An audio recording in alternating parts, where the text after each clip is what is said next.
Hi guys. So this is Thursday's math video, and we're going to start by kind of going over what we went over yesterday and talking about a new strategy to solve addition facts, kind of the same way we used the near double strategy yesterday. So yesterday we focused on using the near double strategy. And what that was looking at a problem and thinking about what facts you knew in your head that could help you solve that problem. Today, we're going to do another strategy that's the same thing, except we're going to look for a different set of facts. So we're going to look at some harder math problems, some harder addition problems. We're going to think about what facts that we know in our head that we could use to solve that problem. And instead of focusing on doubles today, we're going to focus on combinations of 10. You guys have worked hard all year to learn your combinations of 10, and I think a lot of you have a lot of them. Let's go over what your combinations of 10 are real quick, and then we'll go over how we can use these as a strategy. Okay, so what combinations of 10 do we know? Well, let's think about the easy ones first. How about 10 plus 0? Does that equal 10? Yes. Combinations of 10 are math facts that equal 10. So the answer is always going to be 10. Okay? These come in super handy when you are doing mental math, which is what this strategy that we're learning today will help you with. So 10 plus 0 equals 10. That's a combination of 10. How about 9 plus 1 equals 10. Yeah, 9 plus 1. Oh, I know another easy one. How about 5 plus 5? Does that equal 10? Absolutely. All right. These ones are a little bit harder. Oh, how about 3 plus 7? Does that equal 10? Well, if I start at 7 and I count up 3, 7, 8, 9, 10. All right. How about this one? What if I started with a 6? 6 plus what number equals 10? 6, 7, 8, 9, 10. 6 plus 4 equals 10, ladies and gents. Okay, I've got a lot of them. What if I did 8? 8 plus what equals 10?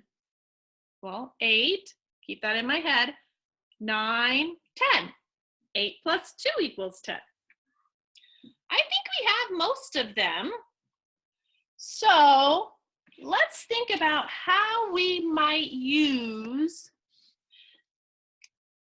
these facts to solve a harder one. So I'm going to pause the video just a second to get my computer situated, and then we'll pick it back up, okay?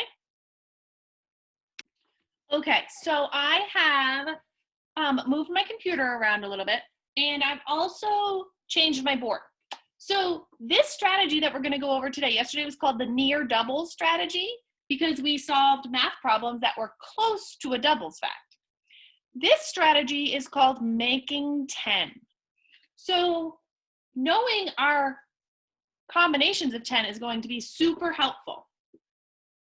So making 10 is useful when you have one number that is part of a combination of 10. So for example, this number 9, that is part of a combination of 10, right? So let me show you how I might use this strategy. 9 is close to 10, and I know that 9 plus 1 equals 10. So I'm going to think, okay, I have that 9. If I take 1 away from that 5, I know that 9 plus 1 is 10. Okay, so if that's 10, I have 4 more left over here from my 5, right? So 10 plus 4 equals 14. Okay? So this strategy is really helpful because adding anything to 10 is much easier. Okay, so this strategy is really helpful when you can add numbers to 10 easily. 10 is one of those numbers that if I have 10 and I add 4, it's going to be 14. If I have 10 and I add 10 more, it's going to be 20. Okay, so this strategy of making 10 out of the 9 helps me solve this in my head a little bit easier. So again, I saw the 9 and I thought, oh, well, I know that 9 plus 1 is 10. So if I take 1 away from that 5, 9 plus 1 is 10, and then I add the 4 that's left over from that 5, 9 plus 1 is 10, plus 4 more, 10, 11, 12, 13, 14. Okay? I'm going to show you how I might solve this with my 10 frames so you can kind of get another way, another visual in your head. So I'm going to set the problem up. I have 9 on this 10 frame, and I'm going to put 5 on that 10 frame. 1, 2, 3, 4. So if you're thinking about your 10 frames and what 9 would look like, I don't even really need to count. I can just know that if I show 9, I'm just going to have 1 empty space, right? And then I'm adding 5. 1, 2. Oh, I know what I could do. 3, 4, 5. Because I know that half of my 10 frame is 5. Okay, so here is my 9 plus 5 problem.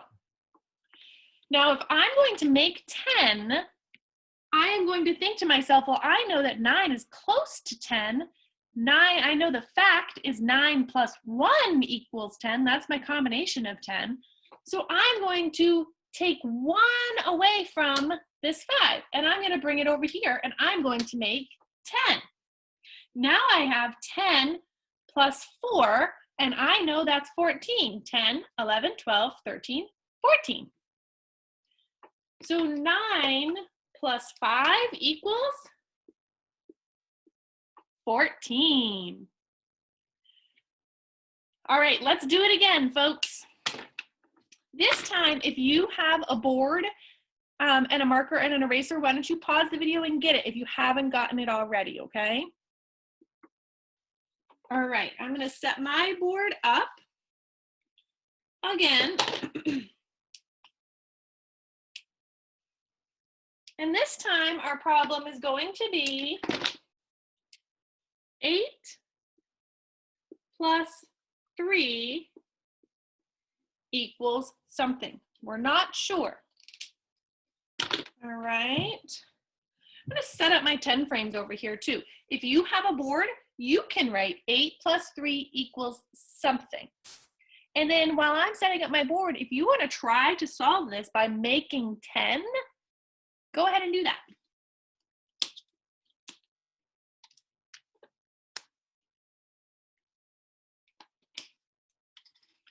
All right, so I have 5, 6, 7, 8, 1, 2, 3. All right, so let's think about how we could solve this problem using making 10. Now, I know that there's a combination of 10 that's got an 8, and I know there's a combination of 10 that's got a 3. I'm going to go with breaking down the smaller number, okay? I'm going to go with breaking down the smaller number because it's a little bit easier to keep track of smaller numbers in your head than it is bigger numbers. For example, if I broke down 8, then I'd have to know, well, okay, it would be 7 plus 3. So I'm going to take 7 away from 8. Then I have 1 left. It's just a little bit harder to work with a bigger number. So I always suggest to do it with a smaller number. So 8 plus 3. Okay. Well, thinking about our combinations of 10, I have an 8 here. I see, oh, 8 plus 2. 8 plus 2 equals 10. Okay, so I have my 8, and I'm going to take 2 away from my 3. So 2 of those 3 things go here. So if you think about it like this, if I have 3 counters, 2 of them are going to get added to that 8. So 8 plus 2, and then I have this one other counter. Well, I know that 8 and 2 is 10. 10 plus 1 equals 11. Okay? Let's look at it with our 10 frames, because it's the same thing as this. We just have counters to illustrate it, to show it. So I have 8, and then I have 3. Well, I know that 8 plus 2 is 10. So I'm going to take 2 away from that 3, and I'm going to put them over here with the 8. Now I have 10 plus 1 is 11. All right.